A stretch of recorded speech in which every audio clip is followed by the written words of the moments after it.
It is the Awesemo MLB Strategy Show. Greg Ehrenberg here, joined by the hottest DFS player really going right now, MLB DFS. There's two ways to catch Shit My Money DFS Adam Show right now. You can either watch us on the Strategy Show or the Deeper Dive, because doing that together too. Or just look up an MLB GPPs because he's in first every day over the last week. Adam, how was your weekend? It was really good. It's been a pretty fun run. Obviously there's a lot of losses that come before a hot streak, but it's always feels good when you're in one. So it was a good weekend for me. How was your weekend? Not as good as yours, but overall okay. It was relaxing, and Sunday's the only day I don't do shows, so I got to hang out a little bit, and I didn't do anything. I just played video games, but either way, it was good. And then it's always cool when, even if I have lineups that aren't winning on any particular day, it's cool if I see like you or maybe Josh or somebody else who I'm friends with in the industry that's winning. It's always somebody else, to root for. And so it's definitely cool. Win? What's that? Does Josh ever win? No, but like in theory, Yeah. So, yeah, I mean, not as exciting as your weekend, not as exciting as producer Jordan's weekend, because he watched the Rock movie. He's a massive Rock fan. Every single time a Rock movie comes out, he sleeps outside the movie theater. He lines up to go watch. So he watched Jungle something or another. And yeah, he's real excited coming into the show today. But there's some uncertainty right now at the time that we're doing this show, which is also why you guys should subscribe to the YouTube channel and stick around, watch later in the day when Adam and I do the deeper dive, and also MLB Live before lock later, because as of right now, there are a couple starting pitchers we don't know. And another thing also is that Shohei Ohtani is listed as a pitcher on FanDuel. He's not going to be pitching today. They've already said he's not going to pitch until at least Thursday. So that's a little bit of an issue. And then on DK, they don't even have Shohei Ohtani in the player pool right now. They do have a message up that they're going to add him into the player pool at some point today. Who knows when, but he's going to be added to the player pool in his normal spot, probably priced in like the low 6K range sometime later in the day. But right now, it's a little bit uncertain, and that makes a little bit of the data a little murky. But for now, we could jump into this slate. And the first game we have here, the Baltimore Orioles in New York take on the Yankees. Jorge Lopez is going to be on the mound for Baltimore. We have not seen the Yankees offense really blow up yet ever since they made the trades, adding Anthony Rizzo, adding Joey Gallo. This seems like a spot where they could certainly blow up, because this Yankees offense, arguably the best in baseball going forward. They were in Miami. They faced some tough Miami pitchers, also as a pitcher's park. Now they're going to be in a hitter's park against a bad pitcher. The question just here becomes, what do we do with a really chalky Yankees offense that just has unlimited upside? Yeah, it's a pretty difficult spot, I think, because on the one hand, it's a really good spot against Jorge Lopez, who he's not one of the Orioles' worst pitchers, but he's still not a very good pitcher overall. On the other hand, though, it is still baseball, and you're getting like 20 to 25% of the field going to Yankees bats here. So, with it being a 7-game slate, that's going to drive up ownership on the top spots anyway, but that's still a ton of ownership coming in. So typically the way that ends up working out for me is I'll end up with some Yankees bats mixed in with lower owned stacks or lower owned pitching. But normally I just end up, especially in large field stuff, it's a little bit different in your single entry and 3-max, but normally I just end up not getting to quite as many full Yankee stacks, because it just makes it so difficult to differentiate the rest of your lineup when 50% of it is allocated to a team that, 20% of the field is going to roster. Yeah, and that's going to be the case on both sites tonight, where we have the Yankees. By the way, they still have the best odds being the top scoring team on the slate, 15.9%, but we have them with a 20.2% projected ownership share on DraftKings. And then over on FanDuel, they are also going to be very, very popular, even more so, 25% projected ownership with a 16.5% chance to be the top stack. By the way, if you guys want to get access to that information, top stacks to a free day over at Awesemo.com. So you go check that out and see every team's projected odds of being a top scoring team compared to their ownership. But still, I think it's hard to not get a decent amount of exposure to these Yankees bats, even if it isn't quite as much as the field. Because looking at some of these individual bats, there are guys in here that have, substantial ownership, but not quite as much ownership as the top guys in the lineup. So, we could get Gleyber Torres, who struggled a little bit this year, but his price is also down. He has slightly reduced ownership, 13%. Then we've got Gary Sanchez, who I actually think is one of the best catching plays on the slate for DK at 15%. Are any of those guys players that you're going to prioritizing maybe a little bit higher? Yeah, I think that's the other way that I typically end up approaching a team like this. is, Sanchez and Torres are both at reasonable ownership at 13 and 15%. Even Brett Gardner and Tyler Wade, if they're in the lineup, we have them projected for low ownership too. It's not like you're going to feel really good about building around those guys, but they are in the same favorable spot as the rest of the team. They're not nearly as good as the rest of the team, but it's still it's one baseball game. So they are guys at the low ownership that you can go to just to mix into a Yankee stack and lower your aggregate ownership a bit. And as far as Lopez goes too, this season, he has been more susceptible to left-handed power than right-handed. Righties have a 146 expected ISO. Lefties are at 186. Overall, he's allowed 1.5 home runs per 9. So again, not a total gas can, but somebody that the Yankees certainly have the advantage against. And then just because this is a smaller slate and there's so much ownership going to the Yankees, I have to ask you this. This wouldn't be a FanDuel play, but maybe on DK. Any interest in rostering Jorge Lopez is an SP2 on DK? He's at a price point nobody else is at 5,100, at least of the known starting pitchers right now. Nobody else is priced below 6,000. Jorge Lopez, like you said, hasn't been totally terrible this year. We do have him with the best odds actually being one of the top value pitchers on the slate on DK, 31.1% chance to be a top 2 value pitcher. So any interest in getting to Jorge Lopez for maybe a little bit of leverage purposes here? Yeah, I mean, I guess the way I would put it right now, having not made lineups yet, is that I certainly don't want Jorge Lopez, but I also know there's a decent chance I'm going to get to him. I know I said the same thing about Matt Harvey the other day, ended up not getting to him. He had a good game, but like the game before that, I had played Alex Wells against a popular Tigers team. The day before that, I played Jorge Lopez against a popular Marlins team. Neither one were, I think it was the Marlins, maybe it was the Tigers, I don't know. But neither one worked out, but that's just kind of what it is. It's you're still trying to make lineups that give you a reasonable chance at beating your opponents more so than you're just trying to put together the highest projected lineup or the high, a lineup that has a really, really high chance of success. So a lot of times I do just end up on cheap pitching plays that I don't actually want. And Lopez certainly could fit that category here because the Yankees are getting so much ownership where if I'm not rostering the Yankees, it does make some sense to say, okay, well, there's a $5,100 pitcher that at least has some level of talent. He's got like a 20% strikeout percentage. If I'm not rostering the Yankees, I'm hoping the Yankees don't do well. I may as well, in some of those lineups, have the $5,100 pitcher that would be doing well if they fail. Yeah, and once again, like you, the data right now actually looks pretty favorable for Jorge Lopez, not to get to like a crazy amount of him, but if you roster like 7% of Jorge Lopez or something, as of right now with the data we have, I think that would be pretty reasonable. The other thing to consider too about this Yankees lineup, as much power as it has, I have a feeling that there's going to be games, kind of like with Sandy Alcantara yesterday, where if the Yankees offense isn't putting up a big game, we might just see pitchers strike out a ton of Yankees hitters because you look at some of the guys in the lineup, Joey Gallo, Giancarlo Stanton, Aaron Judge, these are guys who, when they make outs, a lot of them are strikeouts. So if a pitcher is able to only give up 2 or 3 runs against the Yankees, there's a pretty good chance they're striking out over a hitter per inning. So that's something that I think is going to make for a lot of really interesting leverage decisions going forward. And the Yankees bats are not the only part of this game that is popular because right now Andrew Heaney is by far the most popular starting pitcher on the slate. He's currently projected for nearly 60% ownership on DK, and then over on FanDuel, he's projected for 42% ownership on a single pitcher side. That is absolutely crazy. Listen, just at face value, if you look at this, like the pitching options aren't good. Andrew Heaney has a ton of strikeout upside. He's clearly a top points per dollar pitching play. This is just an aggressive amount of ownership. Yeah, that's a ton of ownership for a pitcher that, for one, he does have very, very good strikeout stuff. He also is very home run prone, particularly to right-handed hitters. And we do know that this Orioles lineup is probably going to have 8 righties in it, plus Cedric Mullins. But you also, the thing to keep in mind with Heaney too, his salary has jumped from $7,500 on DraftKings to $8,600. And at $8,600, it's not that he's overpriced. He still has plenty of upside at that salary because of his strikeout numbers, but it just makes it even riskier. Like when he's 7,400, you can get a start. Like I think he had against the Rockies where he gives up a 2-run home run to Story in the first inning. And I think ended up giving up like 3 runs total, but he just struck out so many hitters that he, pays it off at 7,400.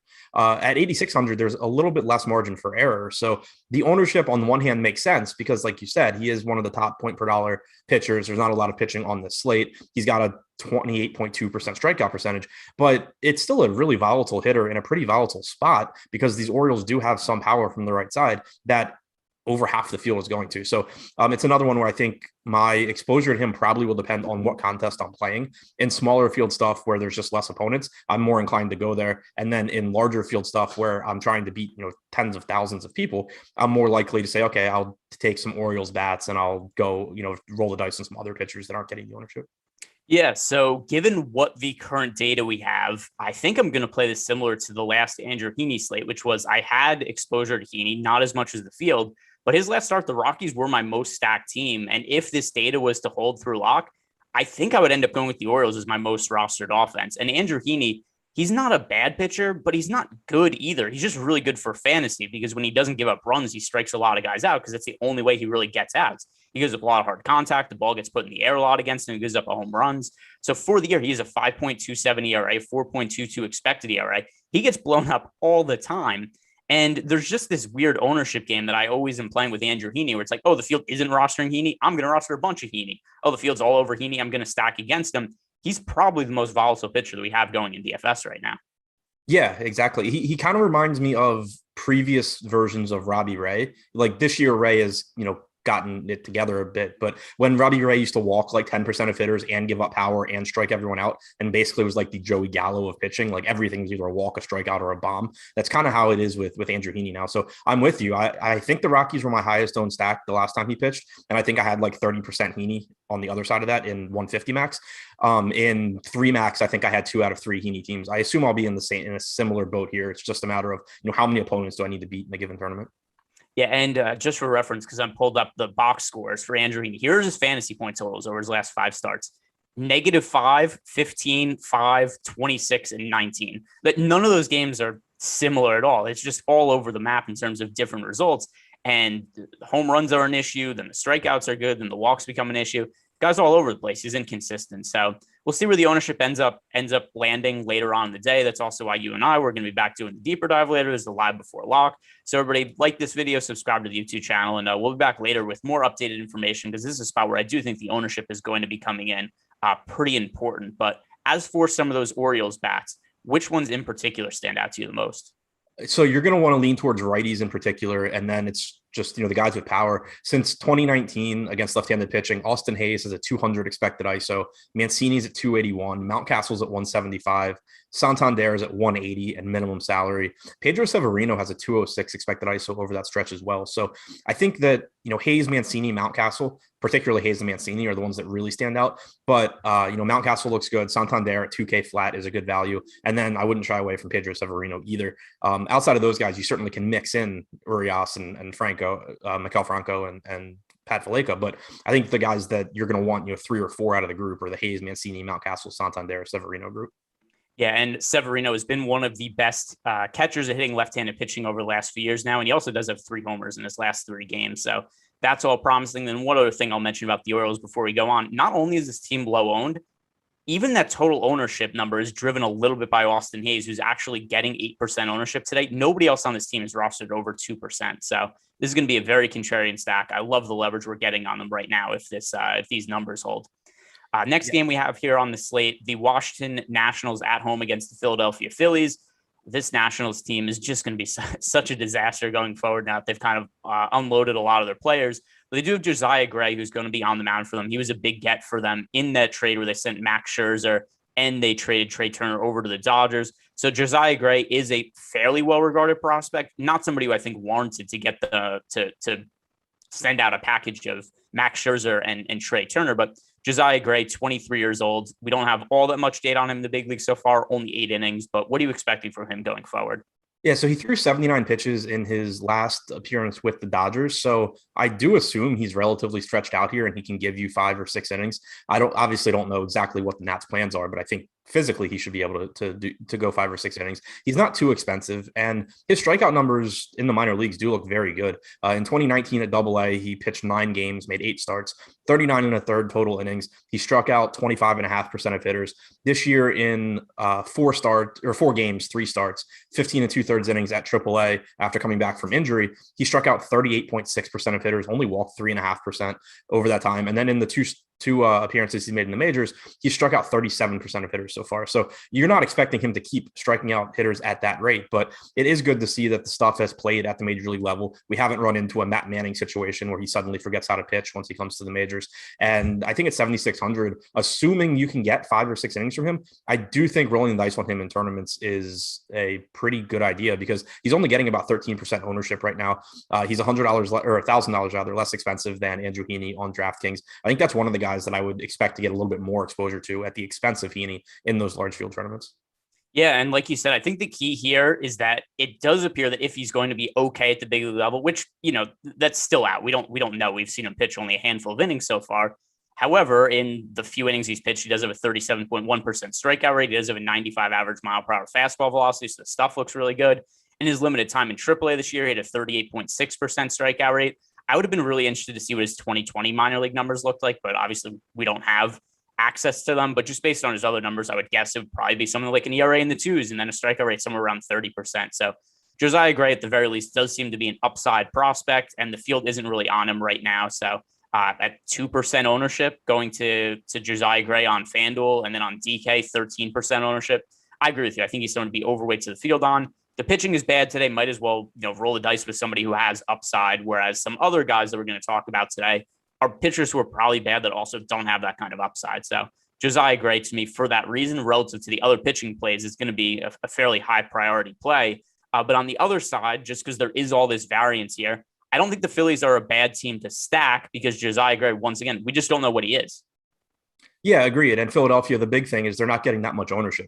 If Philadelphia were pulling ownership like the Yankees or something like that, I would just have no interest in going there because I think Josiah Gray is probably good. And, the field is basically saying that they're backing the Phillies, but only getting about 5% aggregate ownership. There's no real reason not to be getting to them because, again, Josiah Gray is a pretty big question mark. We know he has talent, but we have no idea how long it's going to take for him to really put up sustained success at the major league level. So when you're not getting much ownership going to Philly and you do have a really wide range of outcomes with the opposing pitcher, and then beyond that, you have a Washington bullpen that essentially was just traded. So it's not like you're getting good pitching coming in after Josiah Gray. So I do think it's a very high upside spot for Philly. Another team that just isn't getting much ownership. And I would like to move some of that New York Yankees, San Francisco Giants, who, obviously talk about later, move some of that exposure down to teams like the Phillies and the Orioles.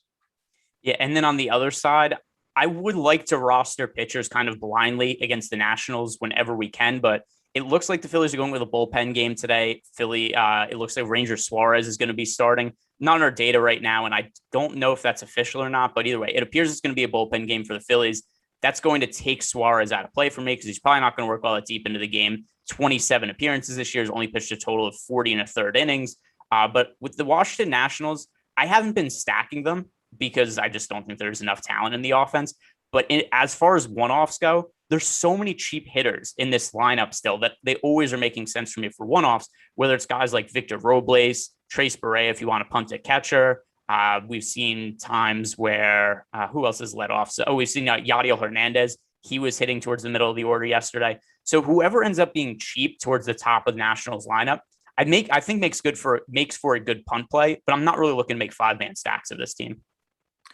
Yeah, right there with you. It's just like the guys that you're going to feel good about, it's basically Juan Soto, and then they don't exist. But you can go to cheaper guys. Like Andrew Stevenson's been leading off some games. He's someone that I've been rostering a decent amount. Today, you could get Robles toward the top or Hernandez. Any of those cheap guys are fine. I think in terms of, who you actually want to get to, Juan Soto is basically the only one in the lineup. But it's basically a bullpen game for the Phillies.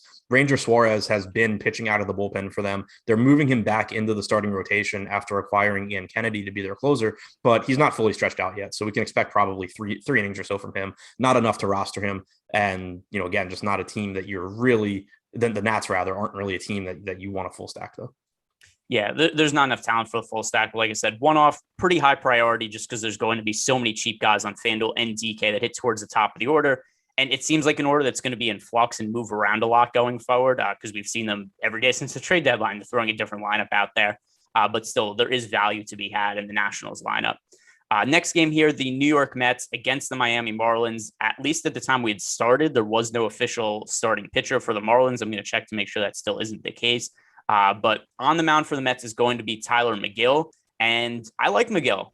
He kind of came out of nowhere, wasn't a heralded prospect, but he's had really strong results so far this year. I actually did bet him to win the National League Rookie of the Year last week at 60-1. So a little bit of bias in me rooting for him. He is going to be popular today. And I get it. I think there's no real way around it. If you're paying up for a pitcher against this weakened Marlins offense, I think that McGill kind of has to be in play. There just aren't that many good pitching plays on the slate. So I don't know if I'm going to get to the 40% that the field has right now on DK, but either way, McGill, very high priority pay up option. Yeah, I think so too. It's a good park in Miami. It's a good matchup. The Marlins have been a below average offense this season, and then they trade Starling Marte and Adam Duvall. Garrett Cooper's out for the year.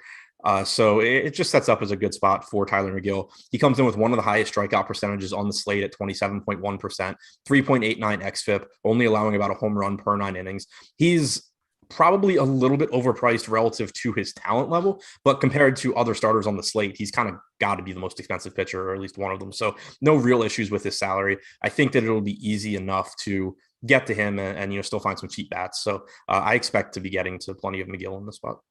Yeah, and then I know a lot of times people say, "Oh, Taylor McGill, average-ish, probably more closer to above average." I don't think he's going to be a great pitcher going forward, but I do think he's pretty solid. And with all the ownership going to McGill, maybe being a little high, I think this is a spot where a lot of people would think I would normally be looking to stack the Marlins against him, but not the case. We only have the Marlins with a 1.8% chance to be a top stack, and they're actually picking up a little bit of ownership here at 3%. So it's not like we're getting a Marlins team that's sub 1% ownership. So the Marlins are not going to be a team I'm interested in stacking. Yeah, they don't look nearly as appealing to me because, like you said, they're getting actually more ownership than they deserve, according to the top stack tool. McGill's getting plenty of ownership, but it's not like he's getting Andrew Heaney levels. Again, I just think that a team like Baltimore against Heaney is a much, much more appealing leverage spot than the Marlins are. Yeah, and once again, McGill, fairly high priority pay up option. I'm looking for a Marlins starting pitcher. I don't see anything though, so that's going to make it hard to really make any sense of what to do there with the Mets offense. But have you seen anything different? DraftKings has Jesus Luzardo. They don't have any link confirming that though. Yeah, I think that's just a guess. They do have the blurb here is it's funny. So the DK has Luzardo listed as starting pitcher, but then the blurb on it is the Marlins have not decided if Luzardo will immediately join the rotation. So who knows? If it is Luzardo on the mound and he doesn't have any kind of pitch count restrictions, I guess, sure, there's arm talent there to be worthwhile as an SP2 option, but I mean, we have no way of knowing right now. Yeah, for sure. I was going to pull up because he hasn't pitched in the majors since the middle of June. I wanted to just see what he's done recently in the minors as far as pitch count goes, because that would determine if we can even have any interest in him.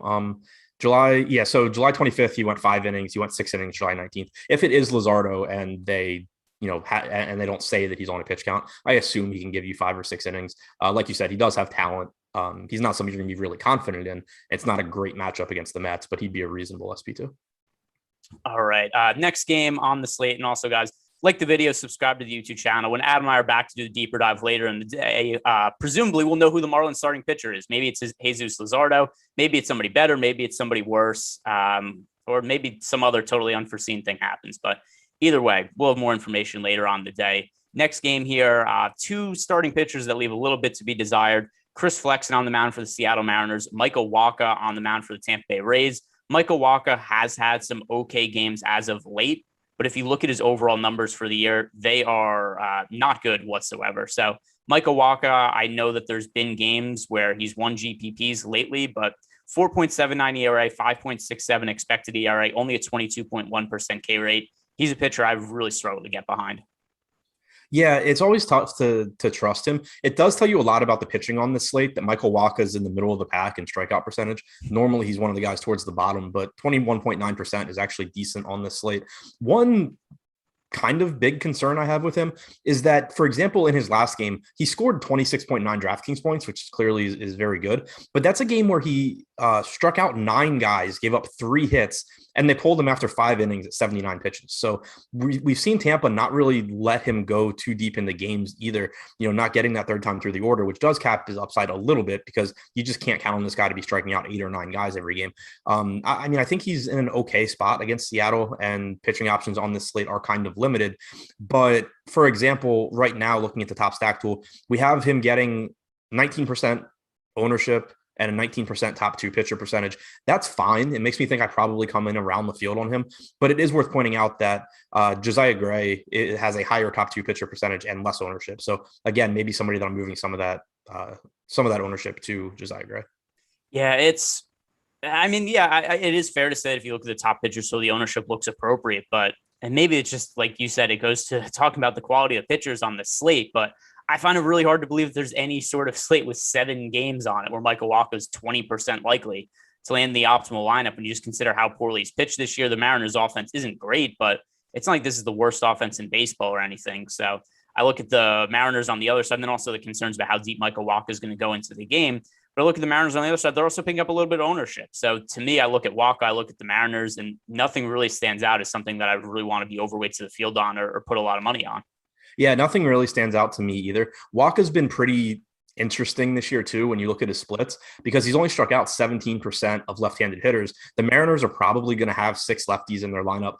On the other hand, Wacha has struck out 25% of righties, but basically all the power he's given up has been the right-handed bats, with a 270 expected ISO to righties compared to 127 against lefties. So it's kind of like left-handed bats lower his ceiling, but also make it a little bit safer matchup in terms of he just doesn't give up the power, whereas righties increase his ceiling because of the strikeouts, but also are more likely to do damage. I do think Mitch Haniger stands out as a good option. He's expensive enough that the ownership probably isn't going to be too high. Jared Kelenic at 2,100 is a good value, but overall, I just don't see a whole lot on either side that I'm really excited about. Yeah, so I think this is something that really talks about the quality of starting pitchers on the slate. So I go over to our MLB player props tool over at Awesemo.com, and it uses Odd Shopper, just find what the best available odds are anywhere across all sports books. Michael Wacha is one of our best bets of the day in our props tool, and it is for him to have under 4.5 strikeouts, a bet that wins 59% of the time, has a decent little positive ROI here. So we have a pitcher who under 4.5 strikeouts is a positive ROI bet, as also a pitcher is 20% likely to land the optimal lineup, which, that's what we're looking at in terms of pitching for today's slate. And then on the other side is going to be Chris Flexen on the mound for Seattle, another guy who does not have much strikeout upside. Eric Johnson threw in I think it was Eric Johnson. Yeah, he said in the YouTube chat, do you guys like Chris Flexen? He's kind of interesting to me.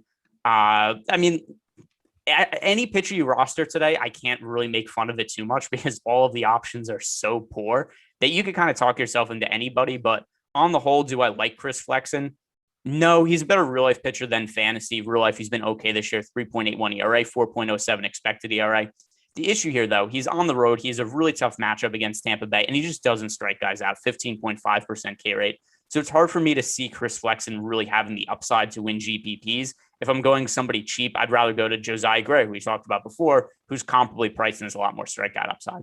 Yeah, that's where I'm at as well. I think the things working in Flexen's favor are Tropicana Field is favorable for pitching, and Flexen's done a pretty good job of limiting power this year. He's allowed 0.83 home runs per 9.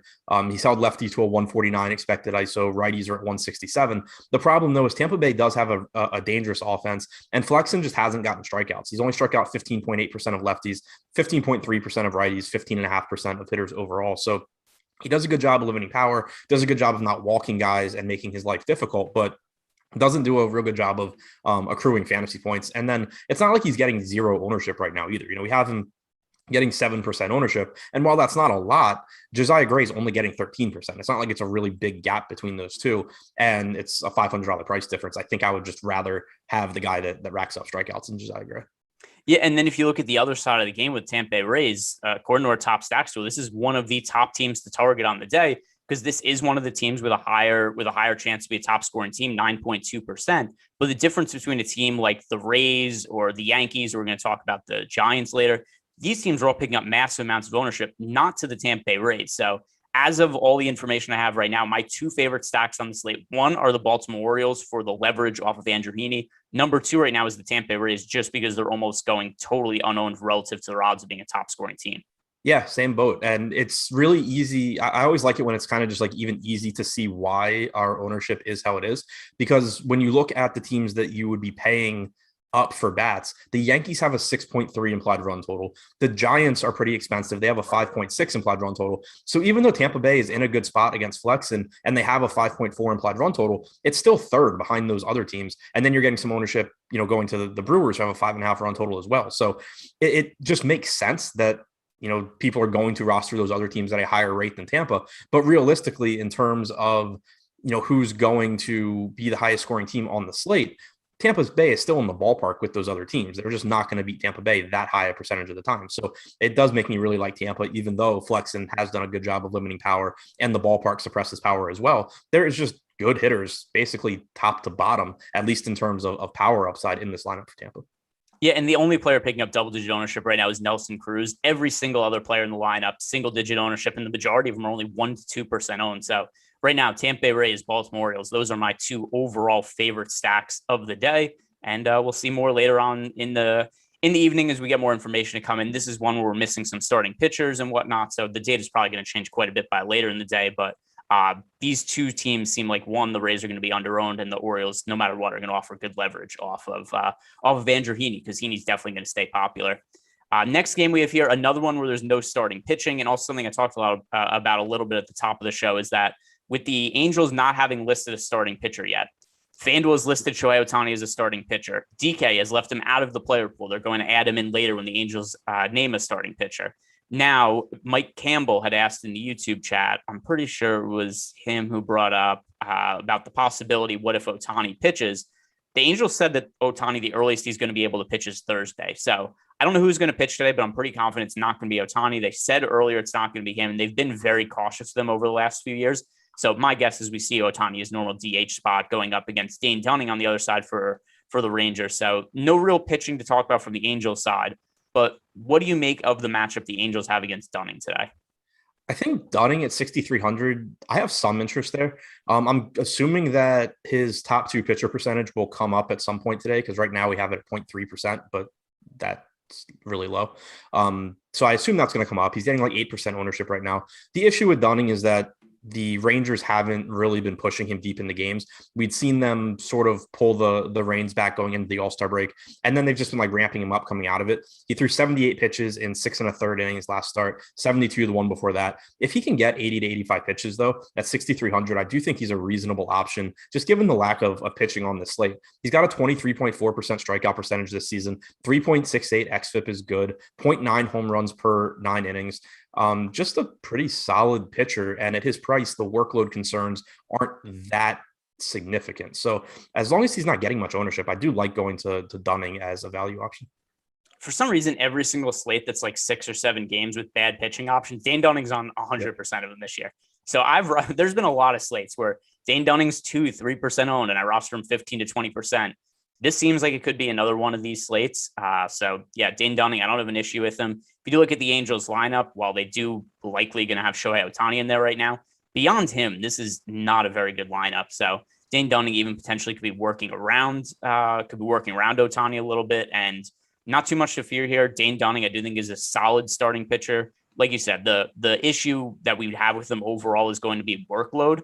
But still, I mean, we have an issue with Michael Wacha potentially not being allowed to work deep into the game. He's more expensive than Dane Dunning, is picking up 20% projected ownership. So all things considered, I think Dane Dunning's a pretty good contrarian GPP play, honestly, where it's really hard to find pitchers that we like. Yeah, and plenty of strikeouts in this Angels lineup as well. Yeah, for sure, because it's a lot of replacement level players. And let's see, if I go through the Angels lineup, how many of these guys am I confident are above replacement level at this point? Ohtani and maybe David Fletcher. Like Justin Upton isn't particularly good at this point in his career. It's almost entirely a lineup of replacement level hitters. So yeah, Dane Dunning not really picking up ownership here. I like this spot, but are you looking to stack against him at all also? Probably not going to get there too much, because at least right now, Dunning's not pulling that much ownership. So you're not getting leverage there. The Angels are projected to be under-owned, which means I'll probably get, some. Like I could see getting more than the 2% they're projected for now. But I don't think they end up being a top stack for me, because they have a couple of teams ahead of them that are offering positive leverage and have a higher top stack percentage. They're in the middle of the pack there. They're not offering leverage against Dunning. And then it also just is always difficult to I guess Ohtani's going to be in there as a hitter, so you will be able to roster Ohtani. But yeah, I doubt that I get to a lot of Angels, but if they do continue to be projected for 2 to 2.5% ownership, I probably get a little bit more than that. All right, next game, we have another pitcher who's getting to be fairly popular today. Understand why, but I can't remember ever there being a slate where Eric Lauer was a somewhat chalk play. 3.78 ERA for him this year, 3.99 expected ERA, strikeout rate 23.4%. He's a very positive matchup against the Pittsburgh Pirates. That's what's driving the ownership more than anything. It's just odd to me to see Eric Lauer at a 9,000 price tag on DK, projected for nearly 30% ownership. Then over on FanDuel, Eric Lauer, to me, here's one that doesn't make sense to me. So 9,000, Eric Lauer, chalk on DK. FanDuel, Eric Lauer 7,500, only projected for 14% ownership. So Eric Lauer actually like quite a bit on FanDuel. DK, I just think he's kind of fair. Yeah, I agree. The strikeout numbers for Lauer have looked pretty good this year by his standards. 23.5%, especially on this slate, is certainly acceptable. And it is a good matchup against the Pirates, but still just a price tag I don't really like. Like, it's really difficult for Lauer to put up a score at 9K that you have to have. And I misspoke. His strikeout percentage this year is 21.5%, not 23. But he's kind of just like a guy. Like, he's an average-ish pitcher. But if he were 7,500, 7,600, I would be really interested. But at 9K, you kind of look at it and it's just like pretty unlikely he puts up a score you have to have. He's getting more ownership right now than Anthony DeSclafani, who's only $300 more expensive. He's getting more ownership than Gray. He's getting not as much ownership as McGill, but he also shouldn't. So I think he's another one where I just probably end up coming in below the field if he continues to pull more ownership than guys like Gray and DeSclafani. Yeah, and that's also something that I think that we have to compare him to. And once again, Eric Lauer, I think vastly different play on FanDuel, where he's considerably cheaper, and we have things like the win bonus and the quality start being a little bit more important. So Eric Lauer, 7,500. I do like him on FanDuel. DK, I think the key to me is I'd rather roster Anthony DeSclafani, who we'll talk about in the final game of the slate. I'd rather pay up for Tyler McGill. So Eric Lauer, I'm going to have in my player pool, but probably somewhere like the 15 to 20% range as of now. And then they're just have a little more ownership going to the guys like DeSclafani and McGill. On the other side, we do have Bryce Wilson, who's going to be starting for Pittsburgh, his first start with the team. Wilson's no good as a starting pitcher, and that is what's driving a whole bunch of ownership over to the Milwaukee Brewers. So we have the Brewers today projected to be the third most rostered offense overall on DK. And on FanDuel, they're also going to be pretty popular. Not quite the same amount of ownership it's going to a team like the Yankees, but still, we do have the Brewers as the third most popular stack behind the Yankees and the Giants. So what are you going to be doing with the Milwaukee Brewers today? Yeah, I would guess that I get around the field on them just because they're not quite as overowned as teams like the Yankees and the Giants. They do have the third highest top stack percentage. But like, I would still be prioritizing teams like Tampa Bay and Baltimore ahead of Milwaukee. Probably will even get to Philadelphia ahead of Milwaukee the way things look right now. Yeah, I think Milwaukee looks about fair. They do have, like I said, they're fairly popular, but the ownership is about even with the Rods being a top scoring team. So no real issue getting to them at all. And now we can hit on the final game of the slate here, the San Francisco Giants against the Arizona Diamondbacks. Anthony DeSclafani, I think, is solid. And I don't think that he's getting enough ownership relative to this slate. You had mentioned before that we have Eric Lauer projected for more ownership today than Anthony DeSclafani, and that doesn't really make sense to me. DeSclafani's been the better pitcher this year. He has more strikeout upside. He's $300 more expensive on DK, but who cares? That doesn't really make too much of a difference. On FanDuel, we have Anthony DeSclafani 8,700, only projected for 7% ownership. He's a pretty high priority play from a pitcher today. Yeah, I agree. When you look at DeSclafani's numbers, the biggest place where he's been vulnerable this year is with left-handed power, and that's been an issue in his career too. 142 actual ISO allowed to lefties, but a 197 expected ISO suggests he's gotten pretty lucky there, and that also makes sense when you're considering the park he pitches in. But he still struck out 24.2% of lefties. The Diamondbacks projected lineup has 6 left-handed bats in it, but just not that much power. Like, Cole Calhoun can do some damage. Asdrubal Cabrera and Ketel Marte are fine, but David Peralta has been washed. Dalton Varsho is not really scary, and then you have the pitcher who we're not worried about. So it's a pretty bad Arizona lineup. They're still in a pitcher's park, even though it's not as good as San Francisco for pitching. I think DeSclafani, like you said, just not getting enough ownership. I'd rather go to him over Eric Lauer because I do think he's a better pitcher. I do think that the strikeout upside's better. And I don't think the Diamondbacks are markedly better than the Pirates. And another thing with Anthony DeSclafani's numbers too, if you look at his strength of schedule this year, it has been ridiculously hard. He pitches against the Dodgers like every other start he makes. So some of his numbers here, they look good on paper. And you could even say that he's been better than what his numbers are just because of these matchups. Here's his last 2 starts actually been against the Dodgers. So his last 2 starts, Dodgers, then in St. Louis. Then he faced against the Nationals when they were actually good. In Arizona, okay, that's an easy matchup. But then once again, at the Dodgers. So he's faced the Dodgers now 5 times this season. And plus he's had to pitch, I think, in Coors Field maybe once. It's been a tough matchup that Anthony DeSclafani's had this year in terms of teams he's gone up against. So this is one of the rare positive matchups for him. He's found success in some of these tougher spots this year. 3.1 ERA, 3.61 FIP. So Anthony DeSclafani, if I'm paying up for any pitcher on the slate, I actually think that he's my number one priority. So one thing I'm going to ask about DeSclafani, would you prefer to roster him or McGill? I think it's really close, but with the way ownership looks right now, I think I would lean toward DeSclafani just because he's getting like 60% of the ownership, or even less. Like kind of like what 55% of the ownership that McGill's getting. You know, I love the matchup against Miami. I think McGill's stuff is good. He's got the higher strikeout percentage, but I just think that they have a very similar range of outcomes, and DeSclafani's not getting much ownership. So in cash between them, I would go to McGill, but in tournaments right now, I think I would be getting to DeSclafani. Yeah, and then on the other side, the San Francisco Giants, I'm kind of surprised to see that they're picking up more ownership right now than the Yankees. And the Giants offense, sure, it's a good spot against Taylor Widener. And I also think the Giants offense, I've way underestimated them all year. They should be getting a boost now if they have Chris Bryant in the lineup. He did a homer in his first game with the team. Crazy enough, Javi Baez homered his first game with the Mets. Chris Bryant homered his first game with the Giants, and Anthony Rizzo homers in his first game with the Yankees. But the Giants are the chalk of the slate, 24% projected ownership on DraftKings. Over on FanDuel, we right now have the Giants projected for 20% ownership. So Yankees a little more popular on FanDuel. I don't understand why the Giants are this much more popular on DK than the Yankees are. Yeah, the only thing I could think of is that maybe the value's a little bit better. Like when you look at the Giants lineup, if Lamont Wade's in, that's a $3,500 guy leading off. Alex Dickerson probably batting fifth at $3,300. If Flores is in, he's $3,800. So you get a little bit, it's just a little bit cheaper.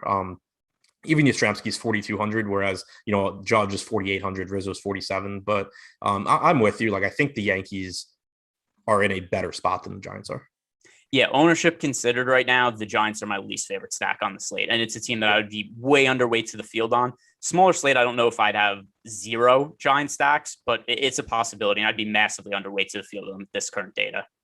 Yeah, and it's the way I'm looking at it or thinking about it right now, too, is like they're way overowned. The Yankees are overowned, but not quite by as much. But the Yankees are in the better home run spot. So I think ideally, if I'm, you know, I had talked earlier about having lower owned stacks, but then mixing in some of the Yankees bats. If I'm taking that approach with one of these teams, I think I'm more inclined to do it with the Yankees because they're the team that I'm more likely to be able to grab a one-off or you know, like a two-man and get a couple of home runs, even if the Yankees as a whole don't do very well. Whereas it's just a little bit more difficult to grab those guys in Arizona because it's not as favorable for, for power. If you guys want access to all of the Awesemo tools that Adam and I have been referencing during the show, you can sign up for an Awesemo Plus weekly package for $29.95. That'll get you access for nearly every DFS sport that's currently going on. If you're new to signing up for Awesemo Plus, you can use the promo code MLB Strategy Show. It's all capital letters, all one word, MLB Strategy Show. That'll get you 25% off your first week of Awesemo Plus. And if you're only looking to play MLB DFS, we also have an MLB weekly package that is for $15.95. Stop guessing, start winning, join Awesemo Plus today. So that's all the games on today's slate today, guys. Just a little smaller one, 7 games. This is actually my ideal size of a slate. I like this better than the 2 or 3 game slates. I like this better than the massive 15 game slates where there's a whole bunch of options. There's going to be a lot more information that comes out later in the day. We still are missing some starting pitchers. We don't know what's going on with Ohtani in terms of where he's going to be in the player pool. So all the more reason you guys like this video, subscribe to the YouTube channel. Adam and I are going to be back later on the day, and there's also going to be MLB Live before lock later on.